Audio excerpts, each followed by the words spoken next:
Post melon এজন বিশ্ব স্বীকৃত শিল্পী আৰু মই যিমান দূৰ জানো তেওঁ ৱৰ্ল্ডৰ টপ 5 আৰ্টিষ্টৰ ভিতৰত এজন।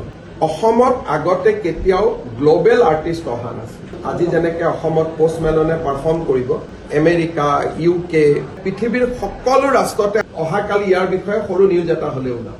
সব জায়গাতে এটা হলেও যিমান মিউজিক চেনেল আছে, মিউজিক পেজ আছে, তাত অকণমান হলেও গুৱাহাটীৰ নামটো ওলাব যে পোষ্ট মেলনে আজি গুৱাহাটীত পাৰফৰ্ম কৰিছে। আজি গুৱাহাটীত এই পাৰফৰ্মেন্স চাবৰ কাৰণে আমেৰিকা, ইংলেণ্ডৰ পৰা মানুহ আহিছে। হোটেলবিলাক আজি 100% বুক হৈ আছে। ই ইকনমিটো সহায় কৰে আৰু অসম চৰকাৰেও ইয়াত কোনো আৰ্থিক অৰিহণা যোগোৱা নাই। কিছুমানে লিখি আছে 30 কোটি দিছে, 20 কোটি দিছে। অসম চৰকাৰে 1 টকাও আমি আগবঢ়াব নালাগে, যদিও মই 1 কোটি টকা থৈছো কিবা কাৰণত দিব লাগে বুলি, কিন্তু মই চেষ্টা কৰিম যাতে সেইটোও দিব নালাগে, আমাৰ যাতে কোনো এক্সপেণ্ডিচাৰ নাথাকে। তেখেতে আহি ইয়াত পাৰফৰ্ম কৰাৰ লগে লগে ইমান দিন যিটো শ্বিলঙৰ এডভান্টেজ আছে, আমাৰ ইয়াৰ ল'ৰা ছোৱালী শ্বিলঙত গৈছিলে, শ্বিলঙৰ লগতে এতিয়া গুৱাহাটীও ডেভেলপ হ'ব as a platform for global artist.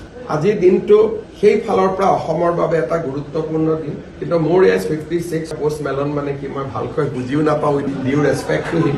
পৰহি দিনাখন মই ইউটিউবত চাইছিলো যে তেখেত কোন বা কেনেকে আবু ধাবিত তেওঁ গান গাই আছিলে আৰু ইমান ক্ৰাউড ভাবিব নোৱাৰে। গতিকে ডেফিনেটলি গুৱাহাটীত কিবা এটা ভাল পাৰফৰ্মেন্স আজি হ'ব, আমি শুভেচ্ছা দিছো। কিন্তু তেনেকুৱা শ্ব' চোৱাৰ কাৰণে আমাৰ বয়সো নাই, গতিকে আমি চাব নাযাওঁ, কিন্তু বাকী আমাৰ য়ং জেনেৰেশ্যনৰ ল'ৰা ছোৱালী আজি ডেফিনেটলি যাব।